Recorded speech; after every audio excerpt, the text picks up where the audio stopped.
going down to see my friend. He's just completed a development in Dubai Marina, the Fendi residences. We've got a bit of a Fendi pattern emerging here.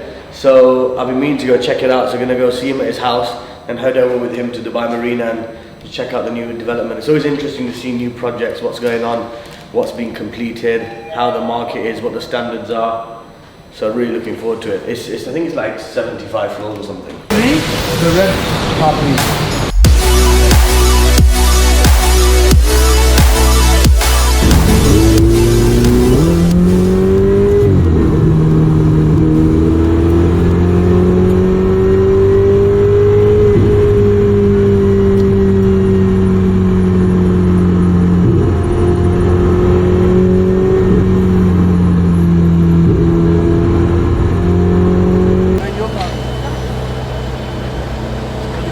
At least.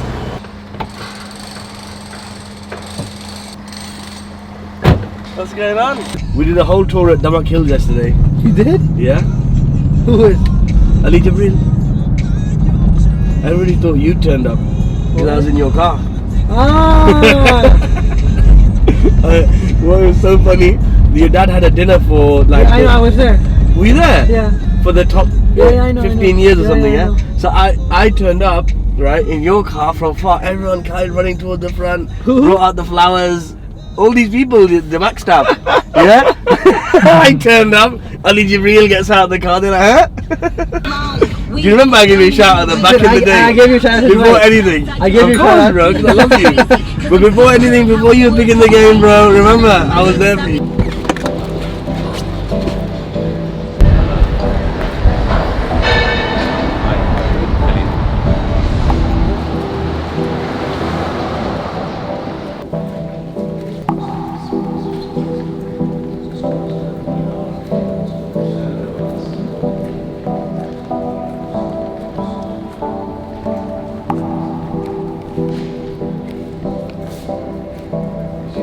Show flat? Okay. This was the show flat before? Yes. What is this? This is the lobby for Fendi? Yes, this is So when you arrive at Fendi, this is your lobby. And that was your normal lobby? No, this is The minimum 74. Price we're not talking. Marina? One of the top. 72nd floor. And target floor.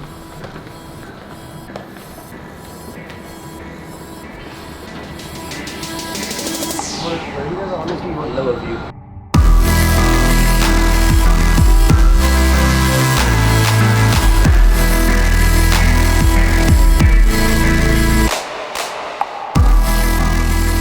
Just having a conversation, and I was asking why he didn't bring his Bugatti out today, and he was just saying, it's too much, it's hectic, it's not really that comfortable to drive either. It's easier to go to work in like the Bentley that we're in. So then we were having that, we were talking about that, and I was saying that apparently Abbas was the youngest Bugatti owner in the world. So where did that come from? I'm not sure. I got my Bugatti when I was 18. Yeah. So that's the age where you can get a license in this part of Yeah. the world.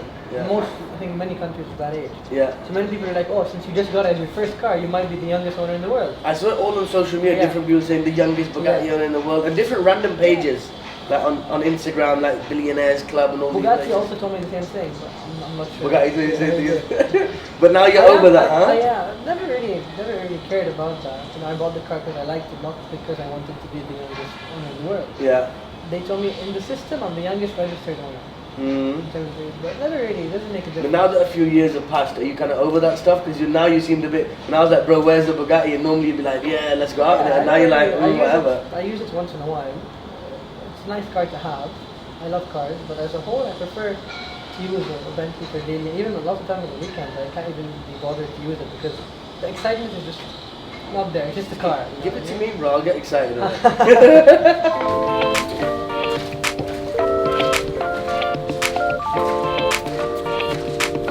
So this building right now is being handed over as we speak. So see all the carpets on the floor, they're still covered up. Alright. So we're getting the first sneak peek before anybody sees this. I'm sure that you're some very happy owners. Yeah. I would be. Oh, look at that for a view. Oh wow, amazing view. What's that over there? This Iman. Look at this for a view. So how much do these go for then? Well, this penthouse, I mean, what are we on the 75th floor? You've got a view of the Palm, view of Burj Al Arab. This is super prime, man. You're probably looking at around about 1.2 to 1.5 million. For this? Yeah, pounds. That's what I'm guessing. Dude, man. That's what I'm guessing. But this is super prime. This is amazing, man. You can't get more prime than this. No, this. Yeah, way. No, that's what I'm saying. That's like way cheaper. If this was in London, man, it would be just ridiculously. Just insane. You know, there's obviously at night time, all of this, each front lights up. That's the Atlantis right there. This would look stunning. You wake up in the morning, what a view to wake up to. Amazing, man. Where's the pool? Yeah, the pool outside. The pool, I think,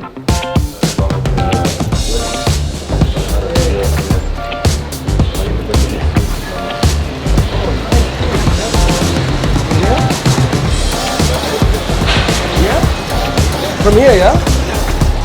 Wow.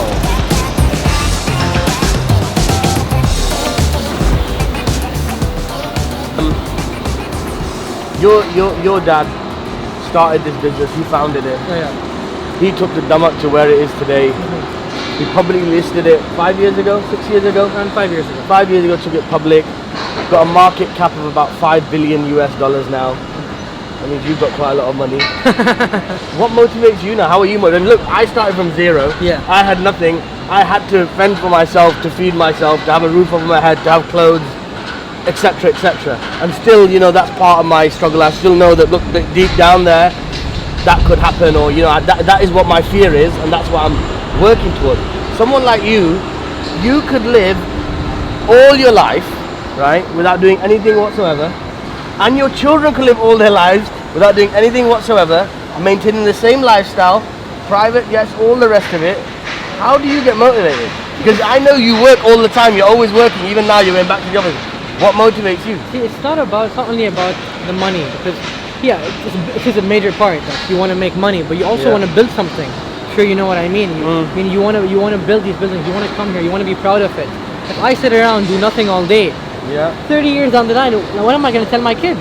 Yeah, this was built, this was given to me, but what have I done? I've done nothing towards it. I want to take what I have, and I'm very lucky and blessed that my dad created such a beautiful empire, and I would love to take it even to grow it even further. So instead of $5 billion market cap, I'd want to see it 10 years down the line, $20 billion market cap. Instead of having 25,000 apartments, have 250,000 apartments. What stops you?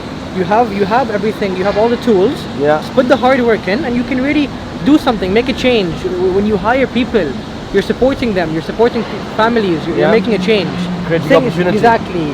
Staying around and doing nothing, that's boring. Anyone could do that. So now I've known you since for probably about 10 years now, since you were way small. I'm much older than you, right?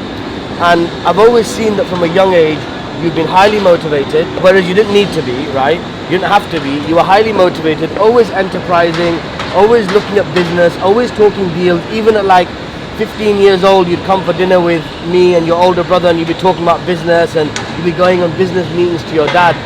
What was it in your upbringing that your dad did that you think people should also do for their children? Because he definitely instilled something inside you which makes you a serious business person, even when you don't need to be. The thing he did was from a young age, from the age of 7, 8, he put it in our heads, business.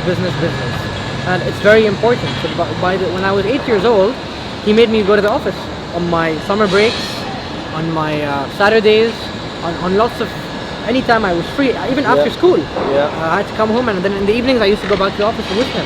So he put it in our head that it's very important to work, to build something, to have a business, not just to sit around and do nothing.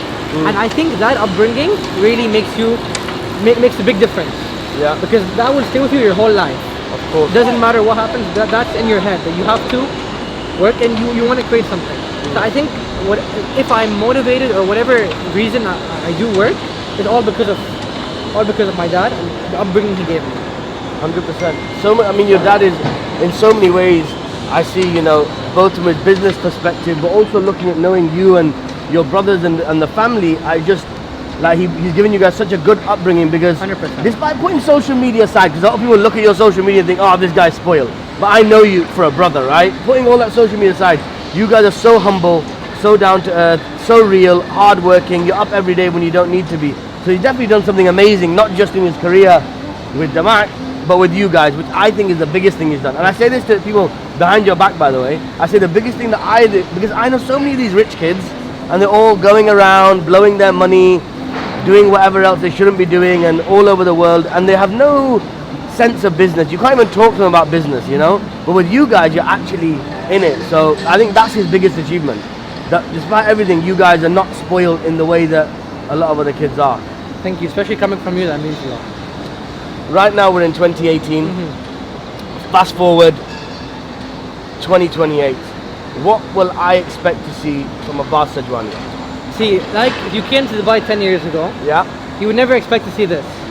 So No, I wouldn't. let's keep it a surprise and see in 2018. Really? I love this guy. I don't know, this night just remind me of. Okay, I've been working like 3 jobs. Probably why I never see ya. Probably why I never have time for the fake friends that won't be ya. Oh God, I've been running now. Up early when the sun is out. Not setting out my own soul, but those real ones, they coming out. Oh look who's reaching out. Old friends wanna feature now. They don't work, so they need it free. Ooh, you reaching out from the west side of that old town, but there's no show. Still I go down to the open mic.